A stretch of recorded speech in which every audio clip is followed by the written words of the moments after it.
Hola, ¿qué tal? ¿Cómo están? Muy buenas tardes, como siempre, bienvenidos y bienvenidas a Espacio de Gestión, el programa de radio de la Maestría en Gerencia Social de la Pontificia Universidad Católica del Perú. Gracias por acompañarnos, gracias por estar con nosotros. Hoy vamos a comenzar el programa hablando de un emprendimiento social, de un proyectazo extraordinario, del cual hemos hablado en algún momento ligeramente y del que hemos oído mucho en los últimos años. Pero quizás esta tarde podamos desmenuzar un poco más el proyecto, aproximarnos más a él, entenderlo en su complejidad y en su enorme trabajo. Estamos con Miguel Molinari Portal. Miguel es el director ejecutivo de Sinfonía por el Perú. Este emprendimiento que comenzó, digamos, de manos de Juan Diego Flores y un grupo de personas que lo acompañó con la idea de llevar la música y la música clásica a todos los rincones de nuestro país. Miguel, bienvenido. Un gusto tenerte aquí. Muchas gracias, Carlos. Feliz de estar en el programa y de poder compartir con todos los que nos escuchan algo más, o que se enteren un poquito más de lo que hacemos realmente en Sinfonía por el Perú. ¿Cuánto tiempo tiene ya? Este año, en mayo, estamos cumpliendo 8 años. 8 años. 8 años de labor intensa. De acuerdo. Dame algunos números rápidos que tengas a mano, Miguel, que expresen lo que es hoy Sinfonía por el Perú. Bueno, en estos momentos, Sinfonía por el Perú es un programa, como siempre digo, de educación musical y transformación social. Okay. Que tiene como objetivo principal el desarrollar positivamente a los niños y jóvenes de nuestro país, especialmente aquellos que no tienen acceso o posibilidades o están en situación de riesgo, a través del poder transformador de la música. Entiendo. Tenemos en estos momentos, hoy en día, 21 núcleos. Ajá. Núcleos se entienda por los espacios donde se lleva a cabo la actividad diaria, ¿no? Con la música que tiene una particularidad, ¿no? No somos una escuela de música.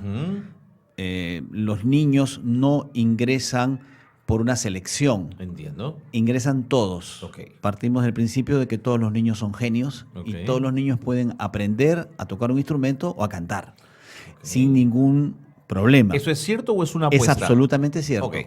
Es absolutamente cierto. Obviamente, aquellos niños que se proyecten porque tienen un talento, una condición, un gusto especial por la música o descubren ahí que la música es su camino, encontrarán también el espacio. Pero de este universo actualmente de 7.000 niños y que este año se proyecta a 10.000, si no son más, y que serán más o menos 26 o 27 núcleos y 26 módulos este año, una gran mayoría no estará seguramente interesada en dedicarse a la música, podrán ser ingenieros, arquitectos, carpinteros, lo que quieran ser, pero habrán recibido a través de esta formación orquestal, coral, a través de la música, que trae disciplina, responsabilidad, trabajo en equipo, solidaridad y una serie de valores que se inculcan, sensibilidad, ¿no? el encuentro con la estética, con la belleza, ¿no? Serán futuros profesionales, pero que habrán incorporado en su vida todos estos valores como parte importantísima y que se convertirán en los verdaderos agentes de cambio de nuestra sociedad. Entonces, el programa tiene ese objetivo. El corazón del proyecto son los núcleos, donde tenemos este gran trabajo social y donde todos los chicos acuden todos los días 3 horas diarias, de lunes a viernes. Detente un instante ahí, Miguel. ¿21 núcleos en dónde? Estamos, si te digo, en Lima estamos en el RIMAC, en ATE, estamos en San Miguel, estamos en Miraflores, estamos en el Agustino, estamos en el RIMAC, estamos en distintos barrios de Lima, en el centro de Lima, ¿no? ¿Y en regiones? En Manchay, estamos en Ancash, en Huaraz y un poblado cercano a Huaraz, ¿no? Estamos en Trujillo, en Huánuco, estamos en Sirabamba, Sebastián de Quera, en Tincomaría, en el Valle del Monzón, estamos en Arequipa, estamos en Cusco, estamos en Puno, en Juliaca, estamos en Caballococha, en la frontera de Perú con Colombia, y este año estaremos en Tacna, Moquegua, Ayacucho, tratando de llegar a la mayor cantidad de lugares en nuestro país, ¿no? El sueño de Juan Diego, que preside, Juan Diego Flores, que es el presidente de Sinfonía por el Perú, desde un comienzo era sembrar el país de orquestas y coros, ¿no? Y a través de ellos buscar la transformación también a través de los niños y a través del empoderamiento de estos niños que descubren en este espacio de desarrollo artístico la posibilidad de lograr sus sueños, de que con disciplina y con responsabilidad se obtienen logros. Y esos logros, con perseverancia, estos logros son posibles gracias a ese aporte que ellos mismos dan con su entrega, con su responsabilidad, con su sacrificio, ¿no? Esto es lo más importante en Sinfonía por el Perú. Paralelamente a esto hay un logro artístico que se da, es una metodología distinta que se basa en dos elementos fundamentales. En la práctica permanente y constante, es diariamente, claro, permanente y constante. Como hacer deporte, como hacer ejercicio, como escribir. Y el trabajo colectivo. Okay. Nunca un niño en Sinfonía por el Perú recibe una clase privada, profesor-alumno. Siempre es parte de un colectivo. Llámese la familia de cuerdas, la familia de vientos, y luego la orquesta completa, o el coro, o el programa Puro Perú, que es música tradicional peruana, o el taller de lutería, que es fabricación de instrumentos, claro, o el programa con niños con discapacidad. O sea, tenemos una serie de programas que hemos ido incorporando a lo largo de este tiempo. ¿Cada núcleo está vivo, intensamente vivo, o hay algunos donde cuesta más un poco activar, mover, que haya gente? Cada núcleo está intensamente vivo, pero es verdad que también nosotros ejercemos permanentemente una supervisión. Entiendo. Una supervisión, hay una metodología, hay un seguimiento desde la dirección artística, hay visitas permanentes a los núcleos y una preocupación de saber cuál es su funcionamiento, tanto en la parte administrativa como en la parte artística, en las metas a lograrse. ¿No? Hay un componente muy empresarial también, Miguel, empresarial en el manejo, quiero decir, lo administrativo. Sí, totalmente. Nosotros desde un comienzo entendimos que para que este programa pudiese funcionar necesitaba un soporte administrativo, gerencial, que pudiese controlar, ¿no? Y que los músicos se dedicaran a hacer música. Así es. ¿No? Pero supervisados también en el sentido de esta metodología que nos ha costado mucho, porque a veces no se entiende en la música como una herramienta poderosa de transformación social y se busca solamente al talentoso, al niño que tiene el super talento y se descuida el resto. Nosotros hacemos todo lo contrario. No es que no nos interese el niño con talento, pero es parte de un colectivo y más bien su aporte es al colectivo. Es decir, ese niño inspira a los otros niños. Totalmente. Y hoy en día, con mucho orgullo, podemos decir también que hemos logrado un círculo virtuoso. Hoy en día tenemos cerca de 20 chicos que comenzaron con nosotros, que están en la Orquesta Central, pero que ahora han sido contratados por Sinfonía y que son profesores en los núcleos donde ellos salieron o en otros núcleos. De acuerdo. Tengo más preguntas. ¿Me dijiste 7.000 niños? Sí. ¿Cuántos son hombres y cuántos son mujeres? En nuestro programa tenemos un promedio de 60 o 70% de mujeres y... Pensé que me ibas a decir al revés. Sí, es impresionante. Son mucho más las mujeres en nuestro programa. ¿Intuyes por qué? Yo creo que en nuestra sociedad la mujer no tiene muchas oportunidades. Y en los sectores vulnerables y menos. Un programa como este se convierte en un espacio que se convierte en una oportunidad, ¿no? Donde las niñas acuden, porque además hay un tema de sensibilidad, de arte, ¿no? Y hemos tenido, bueno, habría que hacer un estudio del por qué, pero si podemos... ¿Qué intuye, digamos, ¿no? Claro. Pero sí, esa es la realidad. Si uno va a un núcleo, se nota claramente. Que hay más chicas, ¿no? de todas maneras. Y he querido ser cauto incluso, ¿no? Porque a veces uno ve un elenco, a veces me ha pasado un elenco de coro, y donde hay 1 o 2 niños y 30 niñas. Entonces, pero sí. Además, nosotros hemos llevado a cabo, pues consideramos desde un comienzo la importancia de generar evidencia del impacto, ¿no? Incluso hay un documento que nos has traído en el programa que habla de indicadores. Sí. Hemos hecho, desde el comienzo pensamos, esto tenemos que agradecérselo al BID, al Banco Interamericano de Desarrollo, que fue uno de nuestros primeros socios. De acuerdo. Y en la elaboración del proyecto, con los especialistas del BID, que nosotros nacemos también, tenemos que decirlo, como inspirados en un programa que había nacido hace 45 años en Venezuela, que es el sistema de orquestas que fundó el maestro Abreu, y que nosotros visitamos en algún momento y vimos esta maravilla. Es impresionante, como dices, y Juan Diego estaba sumamente conmovido porque él intuía el poder que tenía la música, pero hasta ese momento no se había dado cuenta de que la música efectivamente tenía todo este poder, ¿no? Claro. Y entendió que esa era algo que podía darle a su país, ¿no? Entonces comenzamos a pensar en la manera de poder hacerlo. Es así que con el BID de la mano, que ya tenía una experiencia en otros programas, en el desarrollo de los componentes de esta primera intervención con el BID, se incluyó una evaluación experimental de impacto, que estuvo a cargo de Grade. Y esta evaluación, los resultados fueron fantásticos, ¿no? Por ejemplo, te digo algunos indicadores. Aumento de la autoestima, 30%. En el ámbito personal, ¿no? Reducción de las expresiones de agresividad verbal y física, 29%. No te puedo creer. Mayor creatividad, 20%. Mayor perseverancia, 19%. No había por dónde. En el ámbito escolar. ¿Había mejora también? También. Aumento del 34% por el gusto en el trabajo en la escuela. 17% mejora la retención numérica y mejora la nota de conducta. Y en el ámbito familiar, reducción de la violencia familiar física, 26%, psicológica, 46%, reducción de la violencia. Los números son potentes. Potentísimos. La prevalencia en el trabajo infantil, la reducción es de 90%. En fin, una serie de indicadores muy importantes.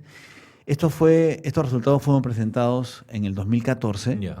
Y el 2018, en noviembre, hemos presentado la segunda evaluación de impacto. Y esto es muy interesante porque la segunda evaluación de impacto se hizo con la misma población que se midió la primera. Tenías una línea de base, digamos, Exacto. Y te ha permitido mirar ahora. En esta primera evaluación de impacto se hizo con una población con 2 núcleos, Manchay y Huánuco.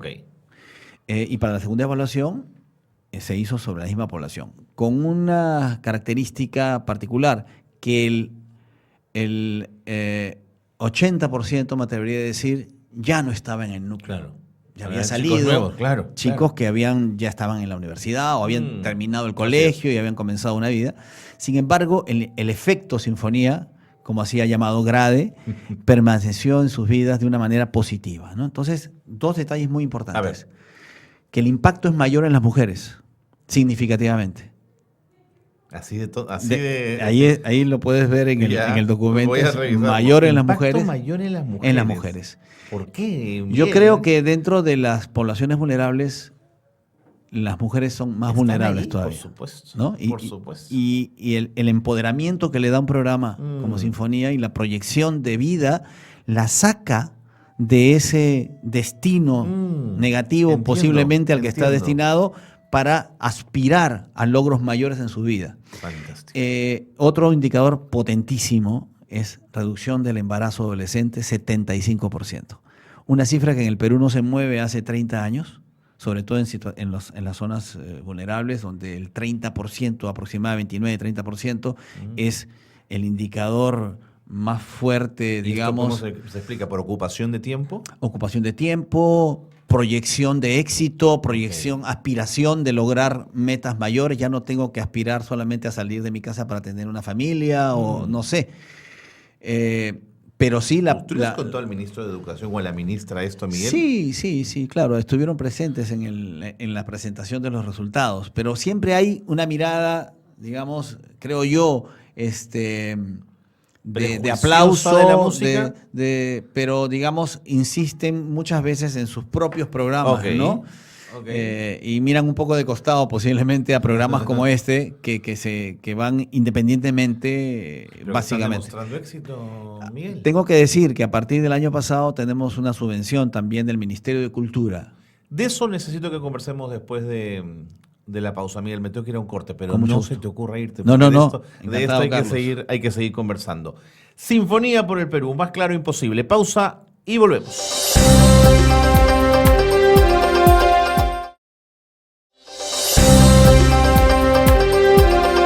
Seguimos en Espacio de Gestión. Qué bueno que se han quedado con nosotros. Nos acompaña Miguel Molinari Portal, director ejecutivo de Sinfonía por el Perú. ¿Algún otro indicador que quisieras traer a la mesa que se nos haya quedado? Bueno, en el ámbito educativo, otro que apareció también de manera importante, además de la reducción de las actividades de riesgo sexual, drogas, significativamente, ¿no? Y como siempre digo, como dije hace un momento, con mayor énfasis en las mujeres. En las mujeres. El impacto es mayor en las mujeres. Y también, por ejemplo, en ámbito educativo, yo estuve en CADE y escuché al ministro de Educación. Uno de los indicadores, digamos, más preocupantes era la falta de aspiración a lograr hacer un posgrado o una especialización, ¿no? Era de 1 o 2%, me parece. Los chicos que era estudian para entrar a trabajar rápidamente. Exacto. Y ahí avanzar y quedarse. Exacto. En Sinfonía por el Perú, la aspiración, ¿no? de hacer una carrera de posgrado o especialización es 29%, claro. Y un 26% está convencido de que lo va a hacer, por ejemplo, ¿no? Entiendo. Sí. Entiendo. Me parecen números extraordinarios, Miguel. Ahora, si ponemos una lupa sobre Sinfonía por el Perú, el factor de transformación social, ¿cuándo lo veremos? Y ya, digamos, ¿me puedes poner algún ejemplo quizás ya de chicos y chicas que tú sientes que están en esto o todavía debemos esperar una generación? Yo creo que para que se note o para que se sienta, ya la transformación se está dando y se da y lo vemos nosotros en nuestros chicos, lo vemos permanentemente. Yo recuerdo una expresión de Juan Diego el anteaño pasado, que vino y fuimos a un ensayo en la orquesta y me dijo, ¿no? Estos niños me dan miedo porque son poderosos. Claro. Son poderosos. ¿Qué vamos a darle después? O claro. sea, avanzan tienen una velocidad. Una velocidad. Además los hemos llevado pues a Viena, a Madrid, y se les abre el mundo. Y se dan cuenta de que el mundo no es tan distante ni tan pequeño, sino que pueden lograrlo, ¿no? Como te decía hace un momento, ahora estaremos viajando en agosto a Lucerna, a Suiza, y luego a Salzburgo, y el próximo año a Dubái. Y entonces esta proyección, digamos, de éxito que ellos experimentan, motivado por su propio esfuerzo, por su sacrificio y por su entrega, es algo que a ellos los proyecta inmediatamente al éxito. Tenemos ejemplos de niños, por ejemplo, Alondra, que es una niña de Manchay, que ahora estudia medicina, por ejemplo, ¿no? Pero ella sigue dando clases en su núcleo, tratando de devolver un poco lo que se le dio a ella. ¿Evidencia o verbaliza que está ahí por la música? Por supuesto. Sí, ella evidencia permanentemente y lo ha declarado muchas veces que cuando ella escuchó por primera vez que Juan Diego quería hacer esto en Manchay, donde ella estaba, ella siempre tuvo una vocación, dice, de servicio, de ayudar, porque ella había visto a su madre sufrir tanto que quería ayudar a otras personas a que no sufrieran como ella sufrió, posiblemente, ¿no? Y por eso estudia medicina. Entonces ella tenía claro que tenía que estudiar medicina para ayudar, para servir. Y ella entendió que a través de la música Juan Diego también estaba ayudando, que era una forma y que a ella la ayudó a lograr su sueño. O Diego, que está estudiando una especialización en Medellín, con la Orquesta Filarmónica ya, que vive... Él sí se dedicó a la música. Él se dedicó a la música. Él decidió que la música era su camino y no va a parar hasta conseguir llegar a las orquestas más importantes del mundo, y estoy seguro que lo va a lograr, que es muy talentoso. Pero él entró al núcleo de La Victoria, él vive en el Cerro El Pino, porque quería tocar el contrabajo como Oscar de León, por ejemplo, ¿no? Mira, pudo pensar en flauta, pero pensó en enorme contrabajo. Claro. Y entonces llegó a la orquesta, al núcleo, y de allí fue creciendo. Y muchos casos realmente difíciles de una niña que, por ejemplo, en Manchay recogía botellitas, cualquier cosa para conseguir para el pasaje y ir al núcleo. Nunca faltó a la orquesta. Y cuando nosotros nos enteramos, ella se molestó un poco de que nos enteráramos. Entiendo. Ella no Se sintió quería. avergonzada, Sí, quizás. entonces fuimos muy cautos en ver la manera de ayudarla. Claro. Y ahora ella es profesora en un núcleo. Ella tenía una personalidad difícil, cerrada, pero una vez que ella pudo conseguir ser maestra, compartir, pero además recibir un beneficio económico por ello, se convirtió en alguien absolutamente extrovertido. Y entonces tenemos este tipo de experiencias y así miles, ¿no? Seguro, En Lima, en seguro. provincia y en todas las partes del Perú donde estamos.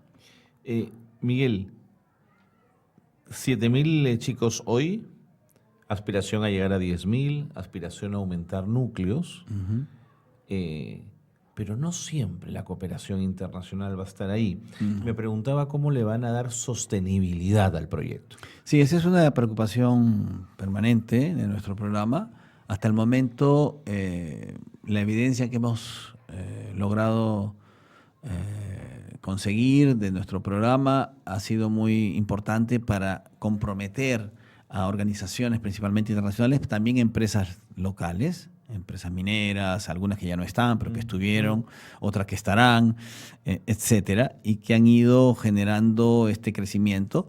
Pero desde hace 2 años, menos de 2 años, año y medio, digamos, contamos con el apoyo de una subvención del Ministerio de Cultura. ¿Importante? Muy importante. Digamos que es importante, sí, obviamente. No significa porcentualmente, será el 8% del presupuesto actualmente de Sinfonía por el Perú. 8%, claro. ¿No?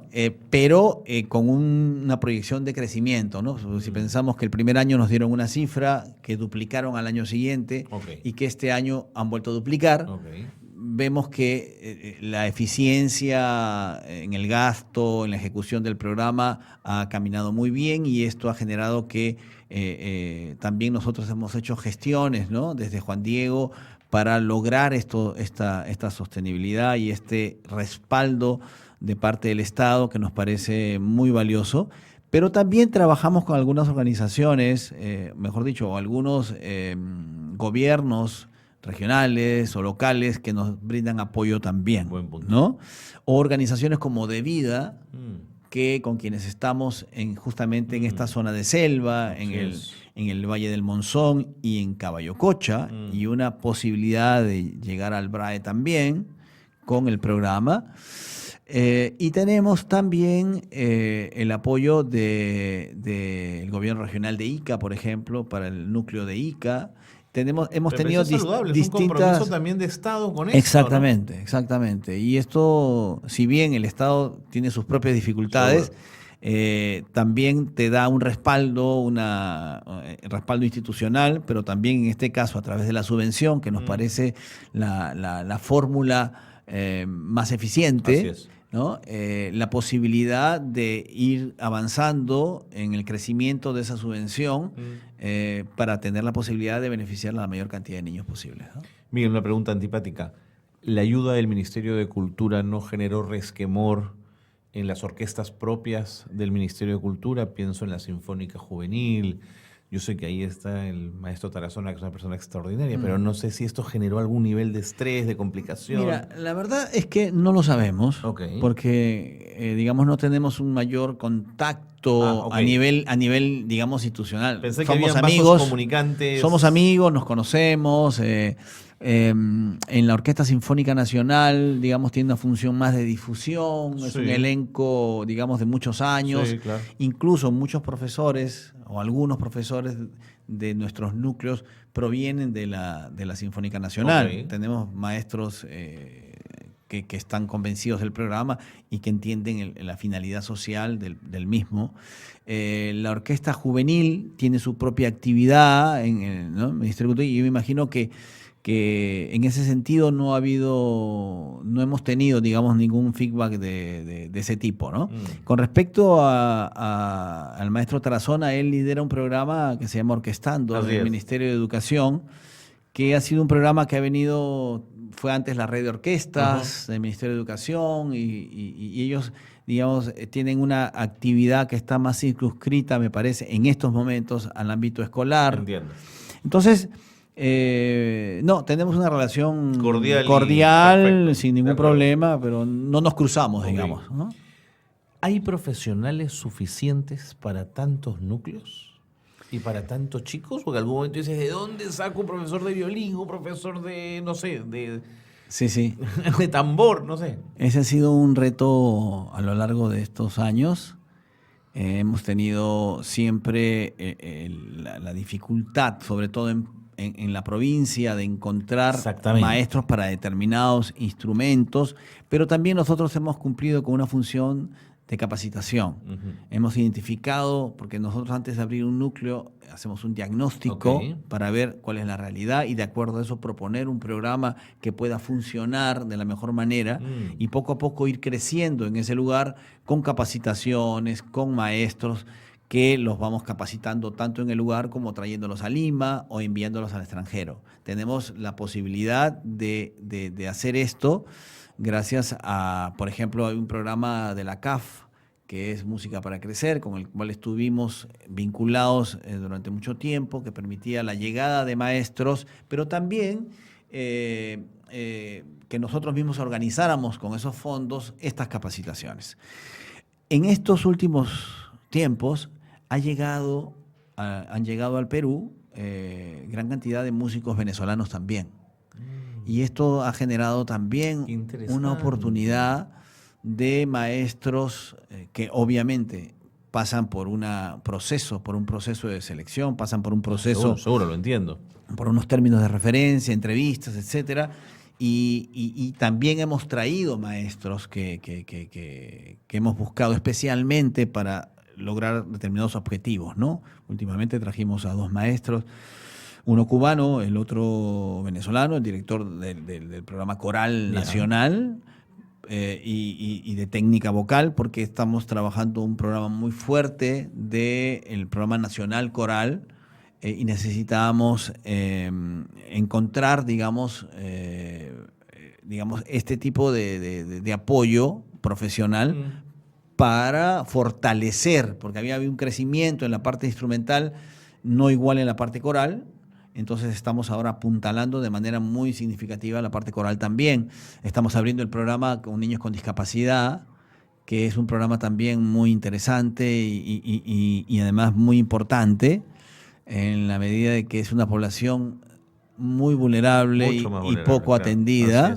Entonces, sí, nosotros ahora podemos decir que entre los maestros que nosotros tenemos peruanos en las distintas zonas, más los que nosotros mismos hemos capacitado y que se han fortalecido gracias a Sinfonía por el Perú, se han incorporado también ahora un número importante de maestros venezolanos. De acuerdo. ¿No? Incluso también no venezolanos, sino tenemos un maestro francés, en fin, hay una oferta interesante, claro, que es que sostener en el tiempo. Y que hay que sostener, claro, que es la gran dificultad. ¿A qué edad se entra a Sinfonía y a qué edad se sale de Sinfonía, Miguel? A los 5 años comenzamos. Se puede entrar. Por ahora esperamos que en el tiempo que podamos atender a niños menores de 5 años también. Pero por ahora tenemos... sí, porque entre 0 y 3 hay una ventana de oportunidad también fantástica. Sí, fantástica. Entonces, 5 años es la edad en la cual empezamos y además los niños pueden ingresar desde los 5 años, pero también pueden entrar a los 7, 8, 10. O sea, no es que si no entras a los 5... De acuerdo. O sea, pero deben salir... no deben salir. No deben salir. Okay. O sea, salen de manera natural. Eso, claro. Pero si alguien se quiere quedar y seguir colaborando y seguir trabajando, la idea es que el chico pueda seguir, ¿no? Sobre todo en esas edades en que el riesgo es mayor, ¿no? Entre los 16, 17, 18 años, donde hay, digamos, abrirse a la vida, y eso significa lo bueno y lo malo. Lo bueno y lo malo. ¿No? Bueno y lo Entonces, acompañar en esos momentos, por eso estamos nosotros abriendo para aquellos chicos que buscan desarrollarse en la música. Tenemos un proyecto que es la Escuela de Alto Rendimiento Artístico, que es un proyecto que estamos promoviendo y desarrollando, y que busca desarrollar una academia, una escuela, un conservatorio que sea de altísimo nivel. Buena idea. ¿No? Esta proyección, porque... Que podría más tener, si me lo permites como idea, elementos de lo público, pero también de lo privado, para generar ingresos. Exactamente, ¿no? exactamente. Y que permita que las mejores posibilidades a través de los mejores profesores y opciones y puedan darse, y que, digamos, los chicos de sinfonía, pero también aquellos que quieran tener algún tipo de formación especial, puedan acceder. Digamos, eso es como la selección nacional. Digamos. Exacto. ¿No es cierto? Esa es la... Que ya existe. Okay. Porque tenemos tienes tus orquestas. el coros, la orquesta y el coro centrales, claro, ¿no? Que son los elencos que reúnen a los chicos de distintas partes del Perú. Con los que viajas, además. Y con los que se genera, claro, y que tienen un nivel extraordinario, artísticamente hablando. Porque si bien no somos un programa social, es fundamental que esa proyección artística de excelencia totalmente se dé. Si no, lo social tampoco funciona. Exactamente, ¿no? exactamente. Entonces, el niño que quiere ser músico y que avanza, hay que buscar que no haya que no se dé, digamos, una frustración en su aspiración a lograr, y que todos sus años invertidos puedan tener un resultado. Entonces, ahí tenemos una orquesta que realmente tiene como sede, en la orquesta y el coro tienen como sede el Teatro Municipal de Lima, y allí ensayan todos los días. Tienes la Orquesta Academia y la Orquesta Juvenil. Fantástico. La Orquesta Academia es donde están los chicos más grandes, ¿no? Que comenzaron hace 7, 8 años y que han avanzado más, y que conforman conjuntamente con los profesores un elenco de mayores retos artísticos, claro, y que tienen además clases digamos, de armonía, de solfeo, etcétera, y que, por ejemplo, ahora en mayo, el 3, 5 y 7, serán quienes tocarán en la Ópera del Barbero de Sevilla. Imagínate. Con el Festival Granda, ¿no? Entonces, imagínate. Y tienes la Orquesta Juvenil, que es un elenco formidable, ¿no? Que tiene cada vez un repertorio más intenso. La quinta de Tchaikovsky, la quinta de Beethoven, la cuarta de Mahler, en fin. El programa tiene una ambición artística también, que es lógico porque los chicos avanzan a un ritmo que uno no se puede imaginar. De acuerdo. Miguel, no te puedo seguir, me tengo que ir, pero me quedaría hablando, el tiempo ha volado. Muchas gracias. No, gracias a ti, Carlos. No, pero no por haber venido, Miguel. Bueno, también por haber venido, pero por todo lo que están haciendo, que es extraordinario. Muchas gracias, Muchísimas Carlos. gracias. Gracias por la invitación. Y nada, el abrazo a todos tus chicos y chicas de los núcleos de Sinfonía por el Perú. Muchas gracias. Bueno, con Miguel Molinari, con esa inspiración, con esa pasión con la que nos ha hablado, nos vamos a la pausa. Quédense con nosotros, venimos con más en Espacio de Gestión.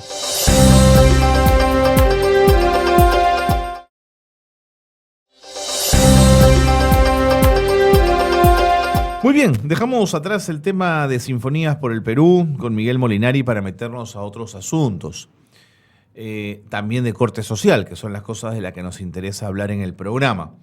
Y queremos hablar de Prisma. Prisma es una ONG peruana que diseña, que ejecuta investigaciones y proyectos innovadores en el afán de potenciar capacidades y mejorar el acceso a oportunidades de personas que son vulnerables. ¿Cómo lo hacen? Bueno, contribuyen al logro de esa forma de una sociedad más inclusiva y al desarrollo sostenible. Mariluz Chiang es directora ejecutiva de Prisma. Y yo le agradezco mucho a Mariluz que nos acompañe y que se haya tomado unos minutos para estar con nosotros. Mariluz, bienvenida. Sí, muy buenas tardes y muchas gracias por la invitación y la oportunidad de compartir un poco más sobre la experiencia de Prisma. ¿Cuándo nace Prisma? Prisma nació en 1986, justo el 23 de abril. La próxima semana vamos a cumplir 33 años. 33 años. Exacto. ¿El norte en ese momento de la organización cuál era? Sí, el norte, bueno, fue fundada por un grupo multidisciplinario, principalmente de profesionales de la salud. Okay. Era un equipo de médicos, habían también enfermeras, nutricionistas, psicólogos, ¿no? Que en ese momento estábamos preocupados de la desnutrición crónica infantil. Entiendo. Que estaba mucho más del 50% en esa época, 1986.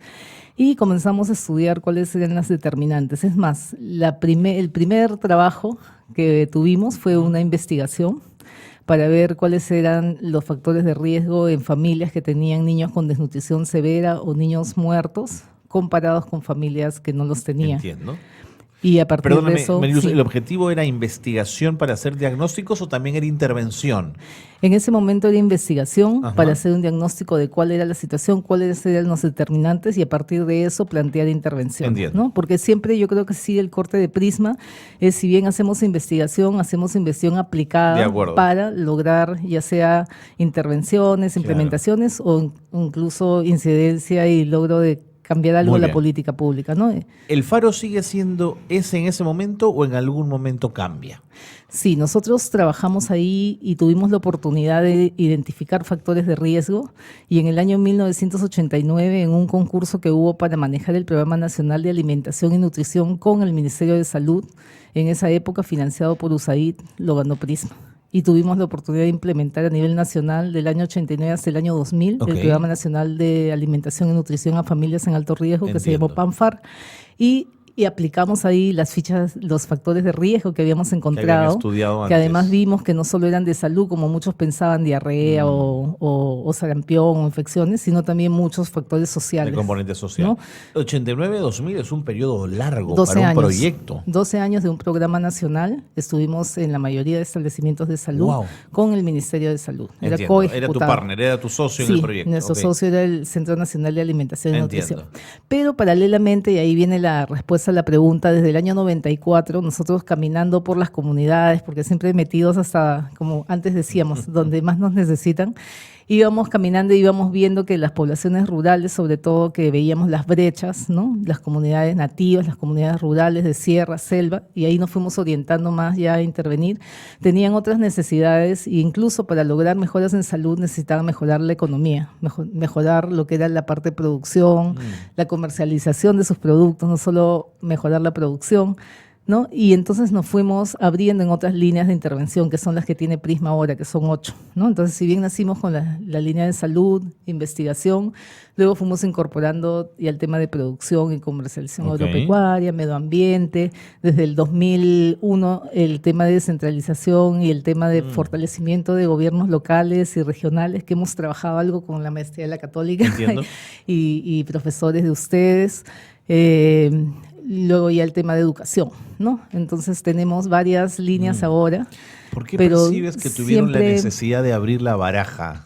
Porque vimos que Mariluz? los determinantes de la salud, ¿no? Y de la desnutrición, que eran nuestro foco en ese momento, no se iban a mejorar solamente haciendo charlas de salud o poniendo vacunas, Entiendo. sino mejorando el agua y saneamiento, mejorando todo lo que era la producción, los ingresos de las familias, la educación. O sea, es toda una cosa integral, ¿no? Y nuestra aspiración era y bueno es, ¿no? Contribuir al desarrollo sostenible, acuerdo. ¿no?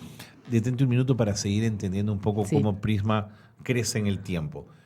¿Postulan ustedes en general a proyectos que tienen financiamiento de la cooperación internacional? ¿Generan recursos propios? ¿De dónde viene el dinero, Mariluz? Sí, hasta el año 2006 en realidad era bastante de cooperación internacional. Y como decía, manejamos este programa grande, Con USAID. 12 años, el PANFAR. Luego de eso, un programa que tenía una parte de agropecuaria y una parte de salud, y seguridad alimentaria, ¿no? Pero también con fondos de cooperación.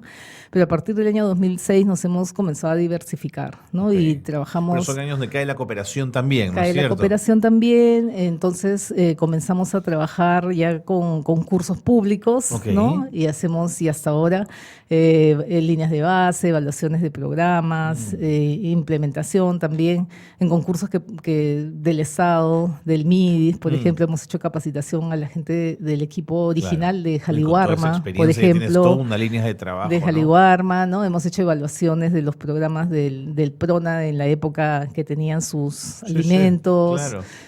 Ahora poco participando ya en consorcios, porque eso también hemos aprendido, o sea, no trabajar solos, Ok. ¿no? Sino trabajar con otros, ¿no? Y en Con ese socios sentido locales es un descubrimiento hemos interesante. hecho, sí, ¿no? consorcios con la universidad, con ESAN, con Claro, la Pacífico, claro. incluso, como digo, con la misma Con la Universidad Católica. Católica, con la maestría de... No sé si es de gestión pública O gerencia social. o gerencia social. Hemos hecho diplomados, por ejemplo, en todo lo que era desnutrición infantil y seguridad alimentaria. Entiendo. Y diversificado. Entonces, por un lado, cooperación, todavía trabajamos algunas intervenciones y estudios para instituciones, por ejemplo, de Naciones Unidas o fundaciones de cooperación internacional. Concursamos para el Estado, como te digo, el MIDIS, el MINSA. De acuerdo. Y para empresas, ¿no? Porque empresas que han comenzado a trabajar ya hace unos, digamos, justo más o menos 2008, unos 10, 11 años, intervenciones de responsabilidad social en y buscan comunidades especialistas para poder hacer la intervención. Alejadas. Claro, y ahí, por ejemplo, hemos trabajado en la zona de Camisea, hemos trabajado en el río Tigre. Mucho de lo que aprendimos a lo largo del tiempo, pero ya adaptado, solo ya con sus especificaciones. De acuerdo. ¿Cuántas personas son Prisma? Somos más allá de los que llegan por proyectos, digamos. Claro, somos 250 personas. Y es un número bien grande, Mariluz. Sí. Y aparte tenemos, gente que viene solo para proyectos, para las investigaciones, sobre todo, que van y vienen, ¿no? Pero fijos somos 250. Tenemos nuestra sede central en San Miguel. Y tenemos más o menos, son 12, 13 regiones donde estamos trabajando actualmente, ¿no? De acuerdo. ¿El perfil de quienes hacen Prisma, cuál es? ¿Perfil profesional? ¿Son hombres? ¿Son mujeres? ¿Cómo son? Yo diría que somos bastante balanceados.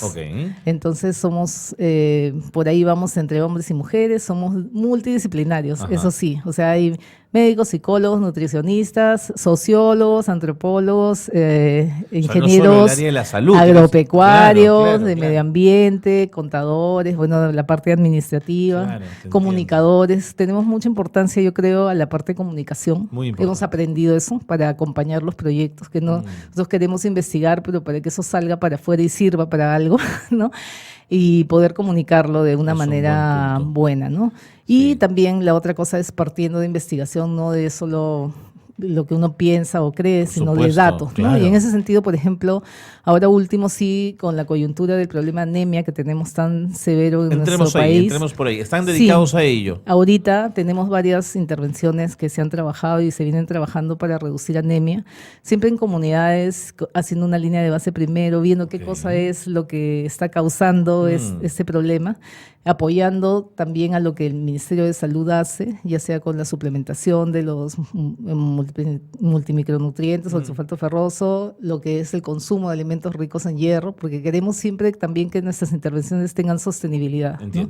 A nivel de la familia, de lo que hace el Estado, no superponer nosotros, sino más bien apoyar para que eso pueda perdurar. Claro, ese ¿no? es el rol de la ONG, digamos, no pueden reemplazar al Estado, ¿no es cierto? Sí, entonces trabajar juntos, movilizar también, porque a veces a nivel ya más comunitario, más local, es difícil. Ahora se está haciendo más, pero antes era difícil que se articule bien el gobierno local con el sector salud. Y tiene que ser un aliado y tiene que ser un líder, ¿no? Porque realmente ahí está la sostenibilidad. Entonces, en ese sentido hemos trabajado en Sullana, en Paita estamos trabajando, en Moquegua, y en todas estas intervenciones donde se hace, por un lado, el fortalecimiento de los servicios, por otro lado, el acompañamiento a las familias. Trabajamos mucho con agentes comunitarios de salud para también fortalecer ese tejido social, y se han conseguido reducir, ¿no? En todas las intervenciones más o menos unos 15, 20 puntos de la prevalencia de anemia. ¿Y tu modelo de intervención para anemia es replicable en otros escenarios? Sí, yo creo que sí, porque nosotros hemos identificado que primero, como digo, tenemos que tener una línea de base para ver cómo empezamos y un pequeño estudio cualitativo, no tiene que ser grande, no pero a oscuras, para ver qué cosas son las cosas que están faltando a nivel de las familias y a nivel de los servicios, porque a veces antes nosotros identificábamos y mucha gente dice, no, pero es que las mamás no les dan, ¿no? Pero cuando hemos ido ya a la comunidad, muchas veces no, o sea, hay un 30% de niños, por ejemplo, que están en salud, no son del Ministerio de Salud. Entonces también hay que trabajar con ellos, ¿no? Igual a veces hay huelgas, hay rotación de personal, etcétera, ¿no? Entonces, por ese lado, fortalecer lo que haya que fortalecer, y muy importante lo que es el acompañamiento a las familias. Entonces, nosotros siempre destinamos una línea de la intervención, siempre es acompañamiento a las familias, ¿no? Y hacer visitas domiciliarias, ya sea con promotores, ya sea el personal de Prisma, Ahora estamos innovando porque, bueno, ese es el perfil del personal de Prisma. Yo creo que es un personal muy creativo, innovador. Muy comprometido, seguramente. Comprometido y también innovador, ¿no? De Y acuerdo, tratamos de de dejar acuerdo. eso libre y entonces estamos haciendo mensajes de texto, otras formas de usar tablets ahora con los promotores. Buena idea. Y registra la información en tiempo real y cosas Sí, como esas, ¿no? ¿no? Y ver qué otras cosas más. Claro. Marilu, me tengo que ir a la pausa. Es una pausa breve, pero quiero seguir conversando sobre la anemia y sobre Ya. el modelo que trabajan ustedes, además, su modelo de intervención. Muchas gracias por estar con nosotros en el programa. Ya. Pausa y seguimos con más, aquí en Espacio de Gestión.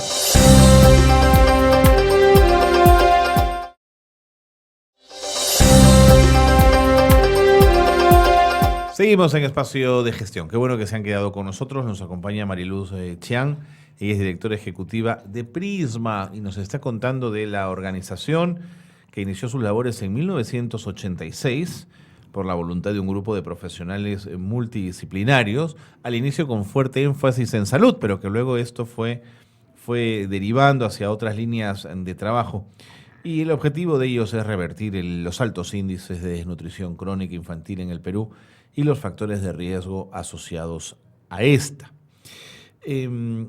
Mariluz, ¿por qué pudimos con la desnutrición crónica, entendiendo que todavía hay focos de resistencia muy fuertes en zonas de extrema pobreza del país, y la anemia se resiste tanto, Mariluz? Bueno, en principio el tema de desnutrición crónica infantil fue trabajado por mucho tiempo, ¿no? Se pudieron identificar cuáles eran los factores principales, cuáles eran las estrategias también con evidencia probada, salir de que solo era la distribución de alimentos, a tratar de mejorar lo que era la educación en las familias, lo que era el agua y saneamiento, lo que era la reducción de infecciones, ¿no? Entiendo. Y hubo un compromiso de diferentes grupos, ¿no? Tanto del sector público, del sector privado. Se hizo una suma de esfuerzos y se priorizó también a nivel de lo que es presupuesto, ¿no? Con el programa articulado nutricional, por ejemplo, a nivel de los presupuestos. Y creo que se hizo mucha intervención conjunta, ¿no? Se trató de ver ya a nivel de cada una de las regiones, darle prioridad. Y se hizo mucha también trabajo con las familias y con los sectores, ¿no? En el tema de anemia es diferente, porque la anemia está producida en su mayoría es una anemia por deficiencia de hierro, ¿no? Y ahí depende del consumo que tenga el niño, pero también las reservas que traiga desde su nacimiento, desde la madre.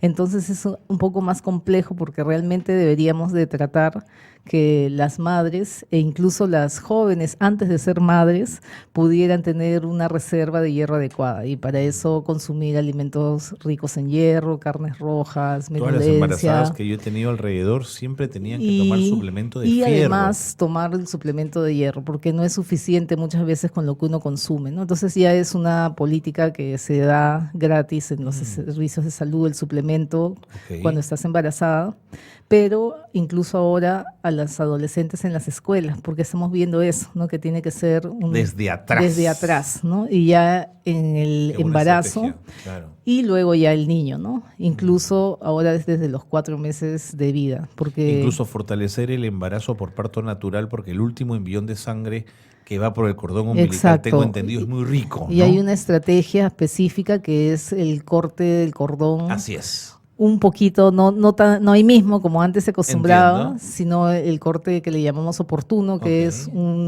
2 minutos hasta que pase deje toda la sangre posible. Deje de latir. Okay. Y ahí pasa la sangre y eso es ya una reserva más para el niño, ¿no? Pero el es niño... una transformación médica importante. Sí, ¿eh? sí. Y no siempre todavía, porque todos los cambios, ¿no? Demoran, cuestan. pues claro. Pero luego ya lo que es de la suplementación desde los 4 meses y el consumo de alimentos ricos en hierro desde que el niño empieza a comer a los 6 meses, ¿no? Pregunta muy técnica, si avanzamos desde sí. las adolescentes hasta ahora, ¿cuánto podríamos impactar en niños con anemia? ¿En un 20%, 30%, menos, más? Es Sí, difícil saberlo. es difícil decir una cifra, pero lo que sí en las intervenciones en las que nosotros hemos trabajado en periodos más o menos de un año, atacando todo esto en conjunto, desde la gestante, el niño y todo, hemos logrado bajar entre 15 y 20 puntos porcentuales en un año. Oye, no es Entonces, poca si cosa. había 50% a 35, ¿no? O si habían 60% a 40, o sea, cifras que, Entiendo. ¿no?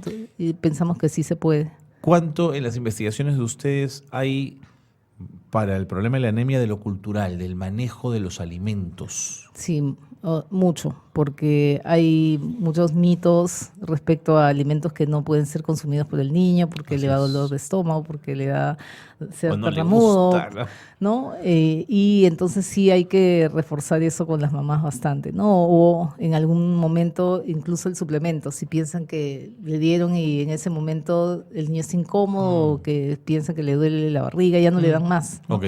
Y puede ser que sea algo pasajero, es un momento, volverle a insistir, ¿no? Te Entonces, escucho decir muchas veces mamá, pero también pienso en los papás, ¿no? sí, ¿No, tienes Mariluz? razón. Son mamás y papás. O sea, lo tuyo es un realismo muy claro. Son las Ujú, mamás y las mujeres quienes se están encargando de los chicos, Sí. pero los hombres tenemos que pero hacerlo tenemos nuestro. que abrirlo. Y eso es lo que se está haciendo ahora, ¿no? Con el Ministerio de Salud, el MIDIS mismo, que hay un plan nacional, ¿no? De lucha contra la anemia, de abrirlo a que todos los actores sociales, la familia, los padres, madres, no ya solamente la mamá, porque también eso se ha visto, ¿no? Muchas veces la decisión y las cosas que se hacen a nivel de la familia están por lado de los varones, ¿no? Entiendo.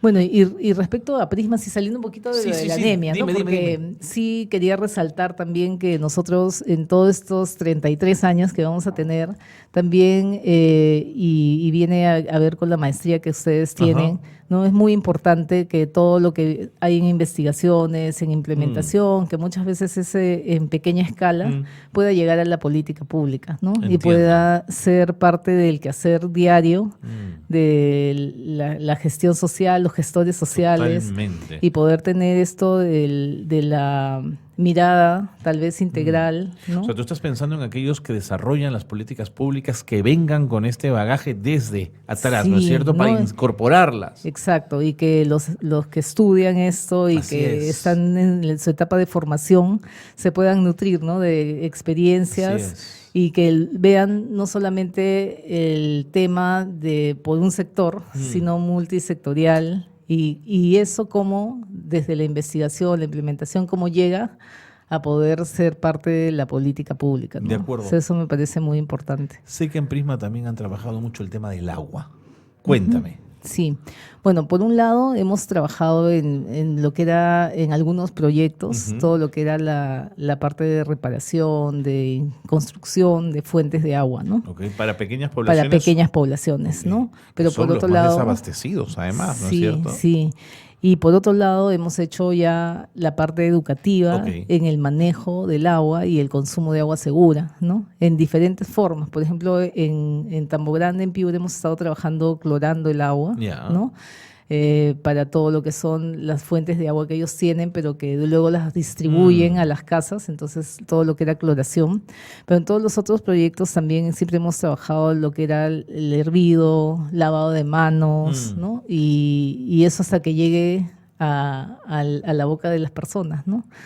Entonces, por un lado agua y por otro lado ahora también estamos trabajando bastante, que parece no le damos tanta importancia, por ejemplo, pero ahorita lo que es el uso de energía limpia, ¿no? Ok. Para cocinar, porque hay mucho todavía consumo de leña, De bosta. y eso ya en diferentes estudios se está viendo que los daños al aparato respiratorio, circulatorio, incluso al estado nutricional influye, Ok. ¿no? Incluso con cocinas mejoradas, que se había avanzado Incluso tanto. porque el mantenimiento no muchas veces es bueno, ¿no? Entonces es bien importante tener en cuenta esto del agua, del saneamiento, lo que es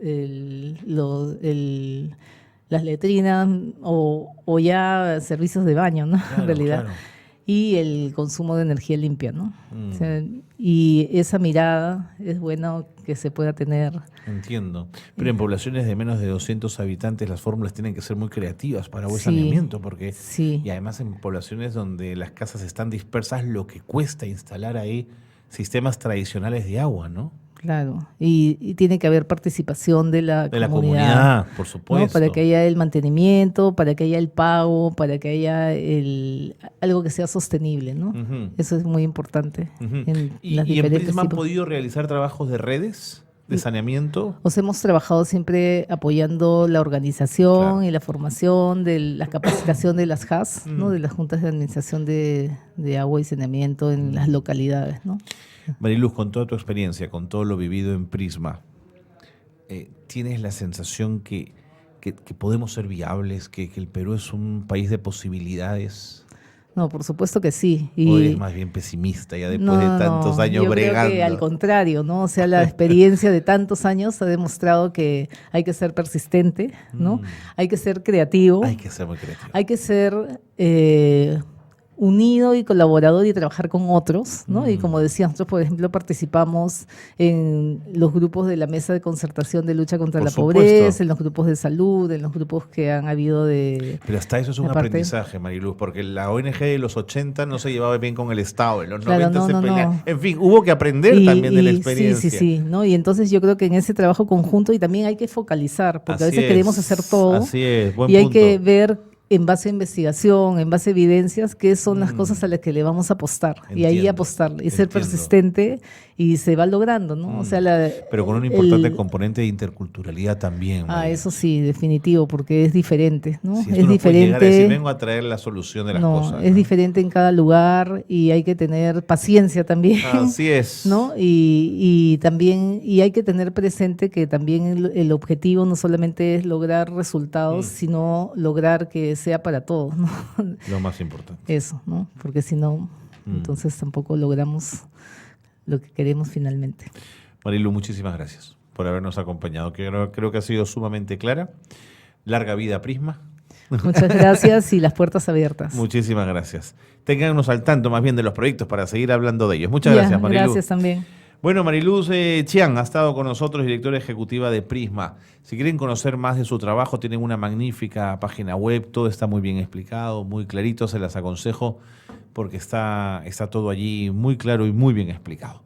Bueno, con Mariluz nos despedimos, punto final al programa. Gracias por habernos acompañado, gracias por estar en Espacio de Gestión. Muy buenas tardes a todos.